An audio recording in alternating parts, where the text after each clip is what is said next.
Hi, YouTube. I hope you're having a good day. Almost happy 4th of July for whatever that's worth. To me, it always just meant a day of independence, more of what my spirit was anyway. So it was just more of the same for me. Happy Independence Day. But yeah, I've just been out playing with the fire like usual. Hey, I figure by the time when you're really little and you figure out you're already burnt to a crisp for things that you never even done, you might as well play with the fire because they taught you how to do it anyway. So that's just their stupid game. No, God help me start a fire. A nice one. And I got that little kitty out there. She was laying, and I told her that's a safe place. She can, by the picnic table and my fire pit, where she can bring her babies and maybe we can find them homes. But I told her she's safe there, but other animals are afraid of the fire. So, yeah, we'll see how that goes. Yeah. I'm just gonna take a few minutes and talk. I don't know. There's really nothing that we can do on this planet except for try to be good examples for of human beings for each other and lift each other's spirits up. And even if we're dealing with some pretty low spirits, to keep our own intact in the face of well, when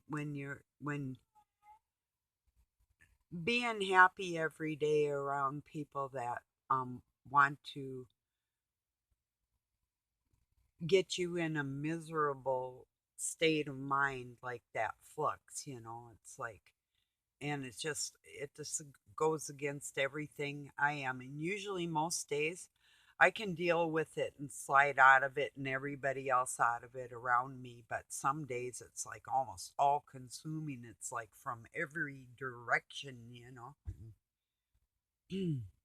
Oh, so for like the first time in about, this is no baloney, um 3 years we had traded our Mustang with some people I know, we know.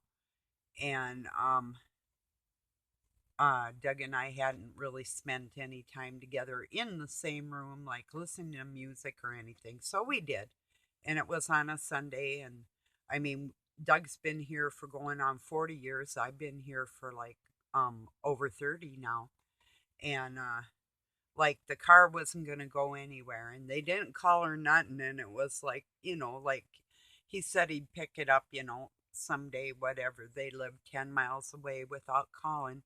They just pop in on our day that we hadn't had one. Like, okay, one time. Yeah, I think, okay, one time.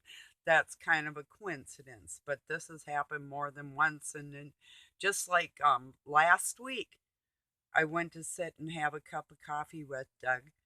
And I don't always, but it's like, hey, I'm going to just sit in the living room and talk to this man right now. Same person calls. I cannot believe it. Talk about witchcraft. This is no bullshit. And then Doug's been having some really crazy, crafty things coming his way because they know that uh, his heart sides on the side of um, reality, I guess, is how I'm going to start it, because I wouldn't really call it compassion or empathy. It's more of self preservation. So, and they know that. And they also have that instinct of self preservation, but it isn't quite like what they think. They don't have to take out, it's not a matter of me agreeing with my enemy, because that's never going to happen. It's because of, number one, unless they want God dead and all that is of God, um that's my foe. That's one foe. If that one person can change their thoughts about wanting the Christ spirit dead, then everything else will fall in line. Well, I was going somewhere else with that train of thought. I'll get back on that because um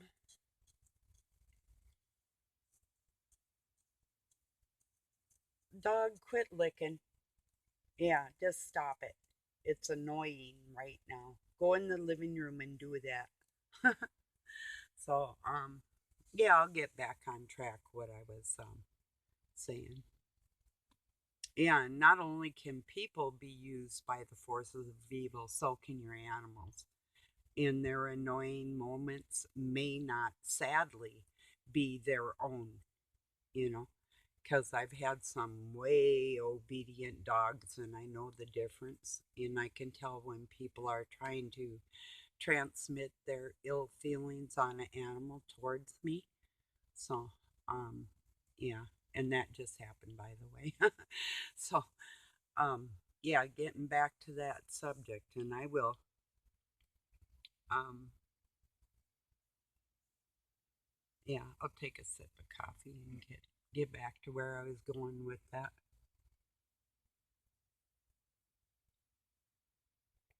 Maybe. Oh yeah, as far as agreeing with my foe, um, it's their job to agree with God. It doesn't go the other way around. Yes, getting along with people, forgiving them and moving on, that's one thing, but I don't bow or agree or I mean, yeah, like I said, if the agreement goes in God's favor, that's a good agreement, you know. We agree to lift each other up and act like humans on God's planet that He gave us to act like that on. He kicked the ones out that were acting like they're trying to keep pushing here and perpetuating, and I'm just not made for this shit, you know. I'm not this passive thing that's just going to sit there and say, oh, you want to act weird, and you know you're acting weird, and I know you're acting weird, and you want me just to be cool with it and be quiet. That you can keep acting weird, which leads to death of other people, by the way, trying to destroy their souls, which and that's something else I'm going to talk on too in a minute. But yeah, no, I'm not like that in this world. I didn't come onto this world to sit by and watch the fallen angels tell everybody else that we've got to love and forgive demonology and their demonistic language and their lack of responsibility and respect for other humans, and because they are not human. I'm not bowing. Nope, not happening. So that brings me to a subject Doug was discussing. How asked if I'd seen these people that had been jabbed and with the sauce, and that they lost their connection with God. And I said, well, I have two questions on that. Are they a part of what really is an empty vessel? Which there are those in these days, and you pretty much can tell the real ones from the matter that's being held together in appearance, and that is a part of the demonology illusion. Okay, is it these empty vessels, or that the person wasn't absolutely very close to God to begin with, because God will hold his own, and I really don't see his own going and getting the jab. They're not that stupid. I don't know. Personally, I don't see it. I mean, if there's for some reason that it was a matter of life or death, that I'd lose my job and couldn't eat if I had kids, maybe. For a man, nah. I'd be walking down the street. Yeah. Because I've lived around men that would rather see me do drywall than go and even get like flipping a hamburger job. That was too beneath them, that which I have done. So, that type of person is like, goodbye, way goodbye. And then if they're violent or they rape your child or things like that, it's like, there's no reconciliation with that. That's just got to be put in God's hands and then take it from there. So, but my thoughts on people losing their God connection, he'll find them if he wants them. you know, oh well, if they're the percent that really isn't, then it really isn't an issue. And that's not callous or cold, it's just what it is. If you're not if your name isn't written in the book, then, it's just what it is. It is what it is. It just means that, yes, there's a place for you, that you're not going to have the freedom you have now because you didn't take care of the responsibility. So that's all that means. And you're just a little further away from God than in when desperate times, when you're out of your skin and you're right now you think you're not dependent on God. A lot of you. I shouldn't say you. I should say a lot of you feel like you're infallible, like you can do anything by yourself, you know, and it's just not like that. But people insist that till the day they drop dead, they're just gonna forget that we have laws to follow and they're important. They actually become very fun and very, very, it's such a, like you're either integral, entwined in the strength that really is there, or you're kind of like just hanging around, like lint, sort of, till we get to wash our robes, you know. So I got like some lint on my robe and it bugs me. But yeah.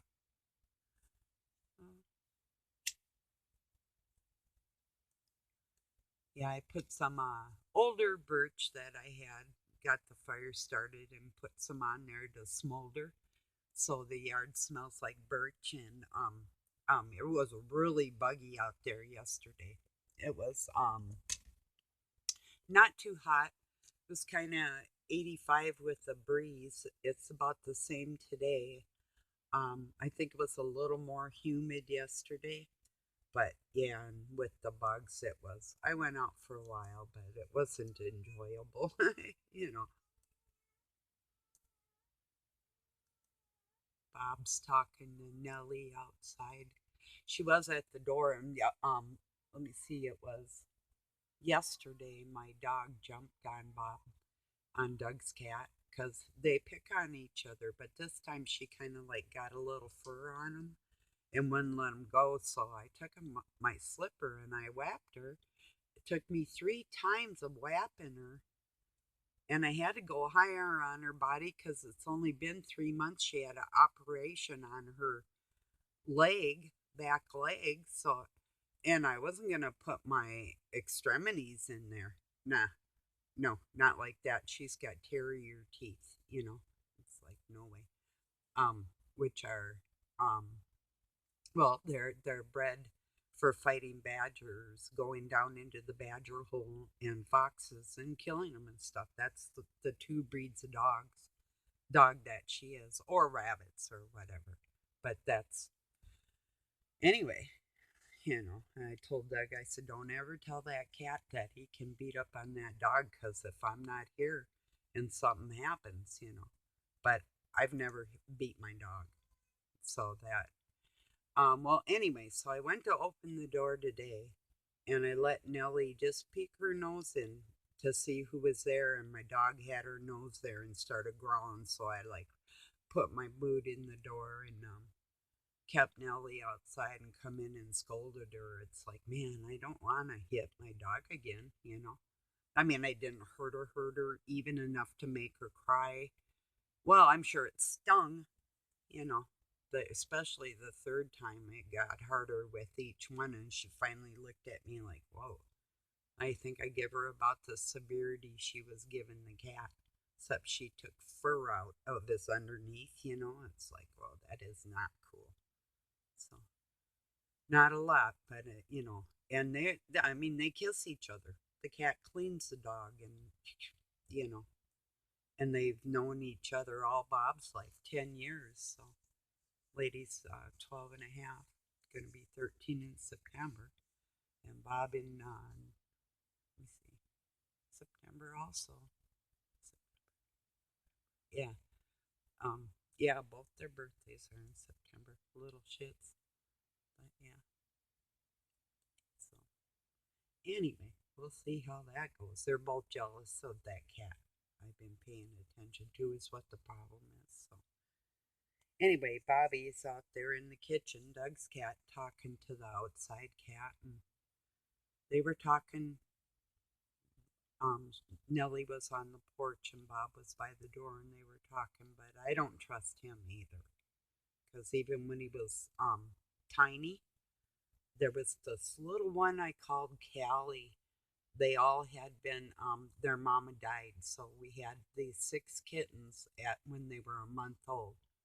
I mean, we had them all their life. We took in their mother was a stray, a pregnant stray, kind of like I'm doing right now.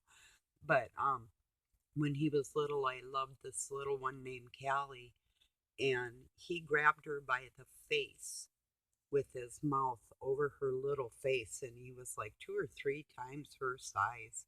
She was just a tiny cat, and he was jealous. So, yeah, I did find her a good home with a lady that really, really fell in love with her. So it's, but I still do miss her. She was a really nice little kitty, you know. But she probably wouldn't have let another cat in here either. And they might even be from the same family we think they are of cats that have been around here for a while. So, I don't know. I guess it's the same all over the place. I don't know. I guess.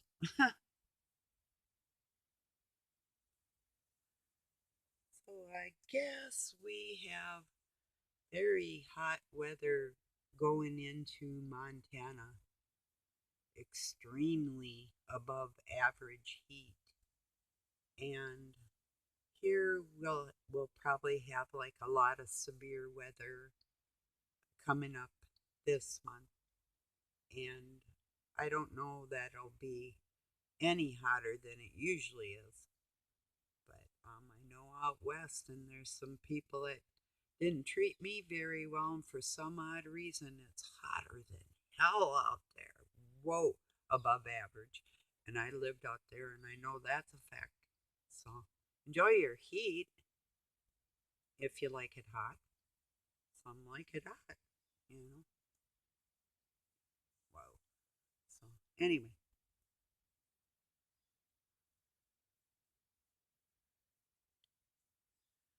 I don't wish anything bad on anybody, but if something happens and it can give them pause to think about what they've done in their lives, I'm down with it, you know. I would actually go as far as to set that up with God if I could help them do anything like that. That's a fact. Mm.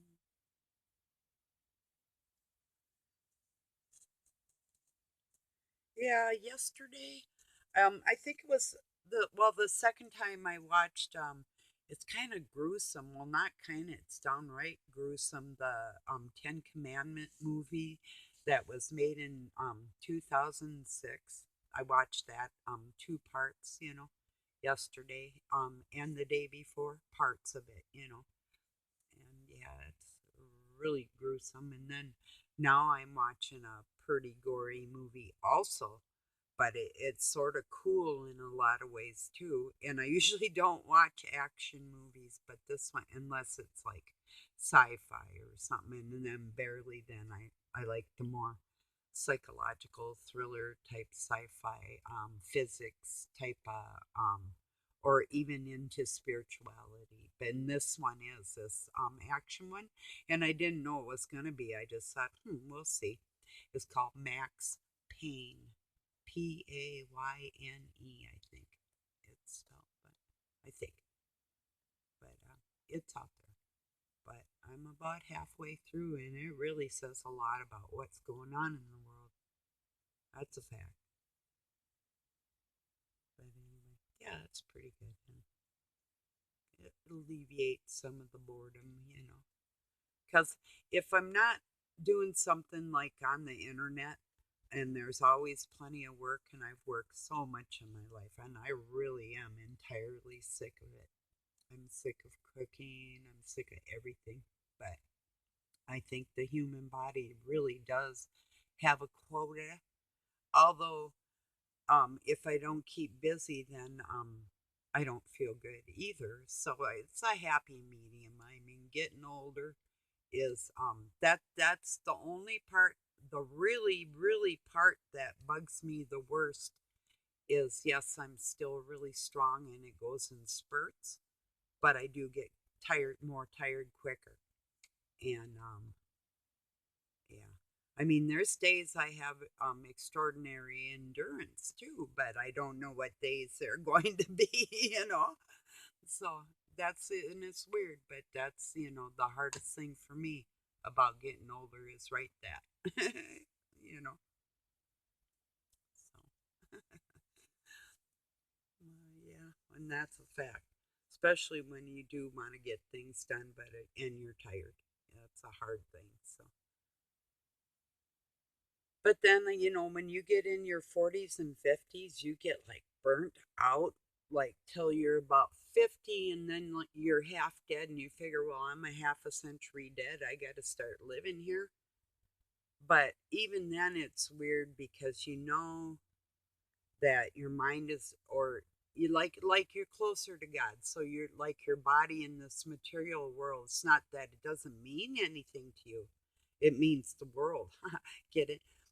But it means less than it might have when you, I mean, still looking at the sky or the stars or the sunshiny day or the rain or flowers or whatever, you know, walking out watching somebody smile at you, or hey neighbor, whatever.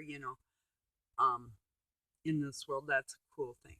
you know I'm not, and all the animals and everything, and plant life and whatnot, but there's just a certain weird feeling about it that's always felt alien to me. It's like, I don't know. I think some people feel like they belong here, and some people just don't. But I'm telling you right now, the demons do not belong here. Just because they were kicked out of heaven, they should have took their energies and built their own empire, which they had the capabilities to do, but decided to use mankind. And that's the rape of human beings, to propagate their own slaves.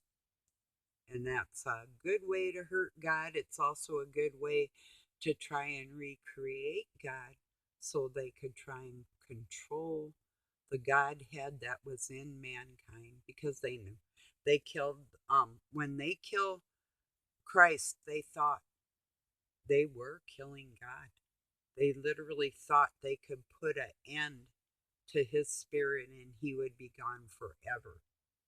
You know, but they didn't understand the physics, the energy. Satan did, but the rest of the angels really didn't have a clue, you know. So they followed him blindly, and they're still following him blindly when they still have the opportunity to understand that although human beings were set above the angels, that was after the angels fell. human beings the angels had the advantage of being closer to God than the human beings were in the beginning. Although they knew God, the angels were by his side, you know.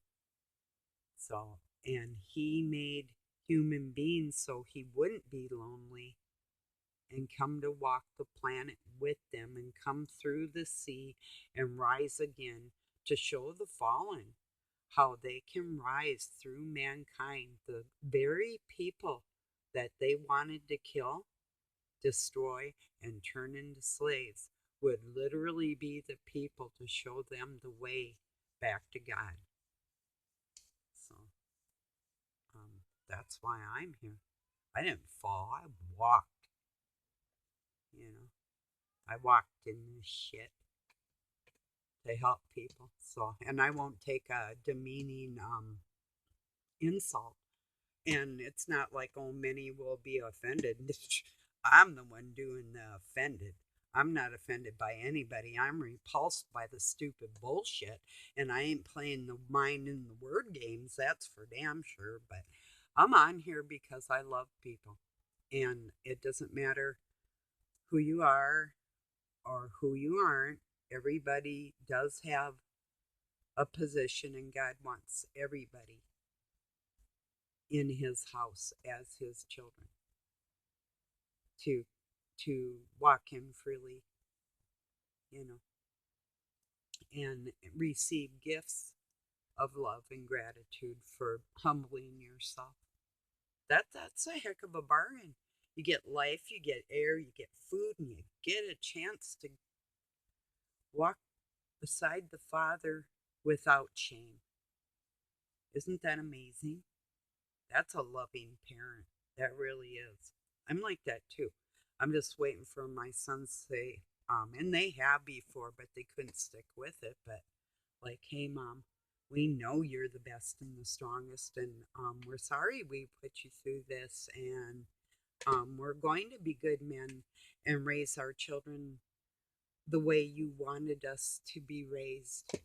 And even one has somebody that can help him make a nice, good, clean family if they stop playing games with each other, which in turn does hurt the children, you know.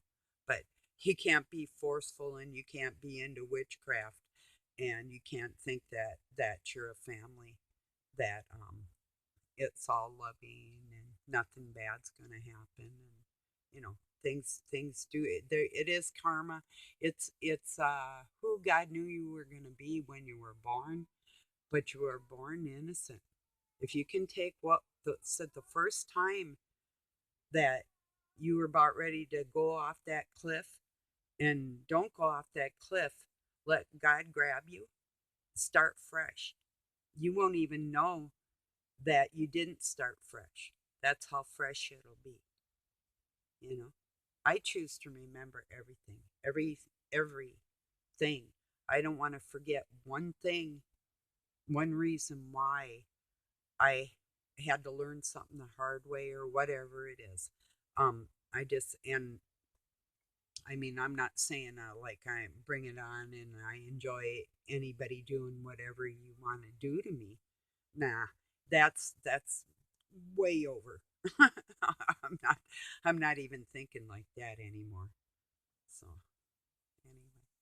So I just wanted to let you know I'm still here. I'm not giving up, and someday I think that my videos are going to be worth more than they are right now. So I'm just going to keep talking. It might be for my kids or grandkids or total strangers that just think, wow, I wish I had a mom or a friend or a grandma or, you know, somebody like her, because she really does love people. And she really worked hard to get information out in this world that people need to know and talk about. Things like fallen angels and mental illness and food and fasting, nutrition, exercise. I mean,